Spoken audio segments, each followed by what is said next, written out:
লাখ লাখ অসমীয়াৰ বাবে এই মুহূৰ্তত এটা ভাল খবৰ আৰু ভাল খবৰটো এইটোৱে যে চৰকাৰে অচিৰে নতুন নীতি নিৰ্ধাৰণ কৰিব আৰু এই নীতি অনুসৰি যিমানবোৰ চৰকাৰী চাকৰি আছে এই চৰকাৰী চাকৰিসমূহত থলুৱাৰ নিযুক্তি নিশ্চিত কৰিবৰ কাৰণে ৰাজ্য চৰকাৰৰ ফালৰ পৰা বিশেষ সিদ্ধান্ত গ্ৰহণ কৰা হৈছে আৰু অচিৰে এই সিদ্ধান্তত কি দৃষ্টিগোচৰ কৰা হ'ব এই সম্পৰ্কত আপোনালোকক এই মুহূৰ্তত জনাব বিচাৰিছোঁ সবিশেষ তথ্য আৰু এই মুহূৰ্তত জনাব বিচাৰিছোঁ এটা গুৰুত্বপূৰ্ণ খবৰ এটা ডাঙৰ খবৰ চৰকাৰী চাকৰি লৈ ডাঙৰ খবৰ চৰকাৰী চাকৰিক লৈ এটা ডাঙৰ খবৰ কেৱল অসমীয়াই পাব এতিয়া চৰকাৰী চাকৰি কেৱল অসমীয়াই পাব চৰকাৰী চাকৰি চৰকাৰী চাকৰিত থলুৱাৰ নিযুক্তি নিশ্চিত কৰিব চৰকাৰে থলুৱাৰ নিযুক্তি নিশ্চিত কৰিব চৰকাৰে প্ৰকাশ কৰিব চৰকাৰৰ ডমিচাইল নীতি চৰকাৰে অচিৰে ডমিচাইল নীতি প্ৰকাশ কৰিব এই নীতিৰ নিৰ্ধাৰণ কৰা হ'ব আবেদনকাৰীৰ ন্যূনতম যোগ্যতা এই মাহতে প্ৰকাশ পাব এই নীতি অৰ্থাৎ এই ডমিচাইল নীতি এই মাহতে প্ৰকাশ পাব আৰু এই ডমিচাইল নীতিতে নীতি নিৰ্দেশনা থাকিব আসলতে কোন কি নীতি নিৰ্দেশনা থাকিব তাৰ ওপৰত ভিত্তি কৰি থলুৱাৰ কাৰণে চাকৰি নিশ্চিত কৰাৰ সিদ্ধান্ত গ্ৰহণ কৰিছে ৰাজ্য চৰকাৰে অৰ্থাৎ পূৰ্বে যেনেদৰে গণ্ডাই বহিৰাজ্যৰ পৰা বিভিন্ন যুৱক যুৱতী আহি অসমত চাকৰি তেওঁলোকে নিশ্চিত কৰিছিল বা অসমত তেওঁলোকে চাকৰি লৈছিল সেই ক্ষেত্ৰত যেন কৰবাত নহয় কৰবাত অসমীয়াৰ বাবে বা থলুৱা যুৱক যুৱতীসকলৰ বাবে থলুৱা শিক্ষিত নিবনুৱাসকলৰ বাবে এইবাৰ ৰাজ্য চৰকাৰে এইবাৰ বিশেষ নীতি নিৰ্ধাৰণ কৰিছে আৰু ডমিচাইল নীতি অনুসৰি প্ৰতি মাহে তাত নীতি বান্ধি দিয়া হ'ব যে চাকৰিৰ কাৰণে কিছু নীতি নিৰ্দেশনা বান্ধি দিয়া হ'ব আৰু এই নীতি নিৰ্দেশনা অনুসৰিয়ে তাত বহিৰাজ্যই হওক বা থলুৱাই হওক তাত তেওঁলোকে চাকৰিৰ সাক্ষাৎকাৰ বা চাকৰি তেওঁলোকে লাভ কৰিবলৈ সক্ষম হ'ব আৰু বিশেষকৈ যিসকল অসমৰ থলুৱা যুৱক যুৱতী আছে বা যিসকল অসমীয়া যুৱক যুৱতী আছে তেওঁলোকৰ চাকৰি নিশ্চিত কৰিবৰ কাৰণেহে নতুনকৈ চৰকাৰে ডমিচাইল নীতি গ্ৰহণ কৰিব আৰু এই ডমিচাইল নীতিৰ জৰিয়তে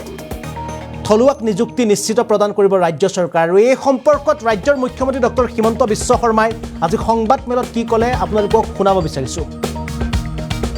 অসম চৰকাৰে আপোনালোকে জানে যে থলুৱা নিযুক্তিৰ ক্ষেত্ৰত অসমত যদিও যোৱা ৩ বছৰত এজনো লোক অসমৰ বাহিৰৰ পৰা অসমত চাকৰি কৰিব অহা নাই তথাপিতো কেতিয়াবা দুই এজন ব্যক্তিয়ে এই বিষয়ত এটা প্ৰশ্ন উত্থাপন কৰি থাকে সেইকাৰণে আমি অসমৰ ডমিচাইল নীতি এটা যে অসমত চৰকাৰী চাকৰি পোৱাৰ বাবে কোন যোগ্য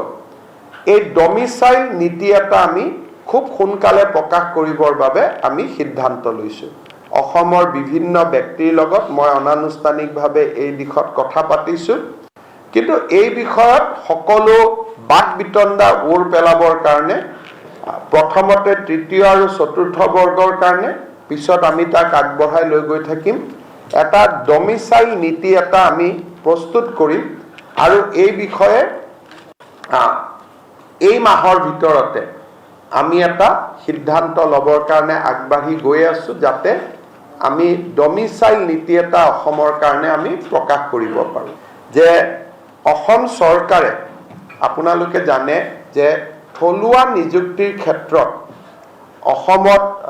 যদিও যোৱা ৩ বছৰত এজনো লোক অসমৰ বাহিৰৰ পৰা অসমত চাকৰি কৰিব অহা নাই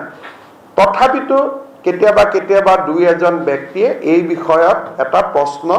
উত্থাপন কৰি থাকে সেইকাৰণে আমি অসমৰ ডমিচাইল নীতি এটা যে অসমত চৰকাৰী চাকৰি পোৱাৰ বাবে কোন যোগ্য এই ডমিচাইল নীতি এটা আমি খুব সোনকালে প্ৰকাশ কৰিবৰ বাবে আমি সিদ্ধান্ত লৈছোঁ অসমৰ বিভিন্ন ব্যক্তিৰ লগত মই অনানুষ্ঠানিকভাৱে এই দিশত কথা পাতিছোঁ কিন্তু এই বিষয়ত সকলো বাক বিতণ্ডা ওৰ পেলাবৰ কাৰণে প্ৰথমতে তৃতীয় আৰু চতুৰ্থ বৰ্গৰ কাৰণে পিছত আমি তাক আগবঢ়াই লৈ গৈ থাকিম এটা ডমিচাইল নীতি এটা আমি প্ৰস্তুত কৰিম আৰু এই বিষয়ে এই মাহৰ ভিতৰতে আমি এটা সিদ্ধান্ত ল'বৰ কাৰণে আগবাঢ়ি গৈ আছোঁ যাতে আমি